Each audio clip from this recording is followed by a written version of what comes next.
ठाकूर कोकणशाहीच्या दिवसभराच्या बातम्या या विशेष बुलेटिन मध्ये आपल्या सर्वांचं स्वागत करते। चला तर मग जाणून घेऊया सिंधुदुर्ग जिल्ह्यासहित संपूर्ण कोकण आणि अखंड महाराष्ट्रात नेमकं काय काय घडलं।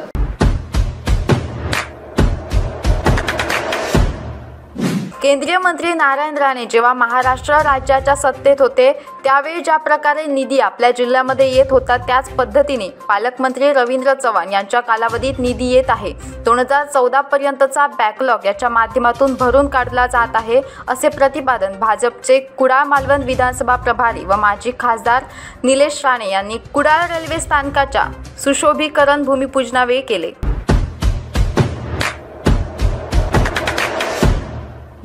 नोकरी लावण्याच्या आमिषाने 44 जणांकडून तब्बल 4,85,00,000 उखळण्याच्या आरोपावरून अटक करण्यात आलेल्या राज्य परीक्षा परिषदेच्या माजी आयुक्त शैलेशा रामचंद्र दराडे यांना पुणे लष्कर न्यायालयाने 12 ऑगस्टपर्यंत पोलीस कोठडी सुनावली आहे।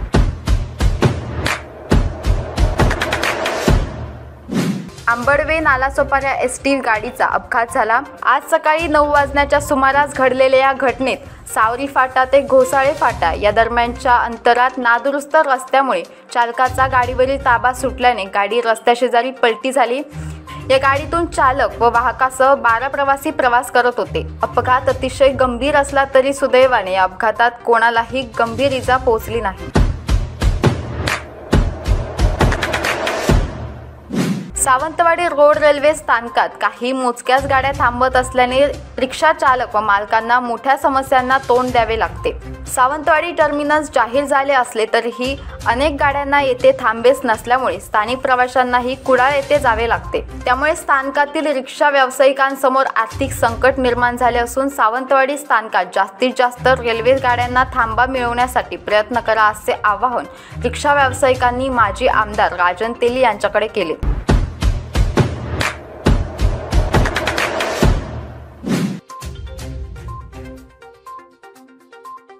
केंद्रीय मंत्री नारायण राणे यांनी शिवसेना ठाकरे गटावर जोरदार टीका केली। त्यांनी ठाकरे गटाला आपली स्थिती दाखवा असे सांगून पंतप्रधान नरेंद्र मोदींना प्रश्न विचारण्याचा अधिकार नसल्याचे सांगितले।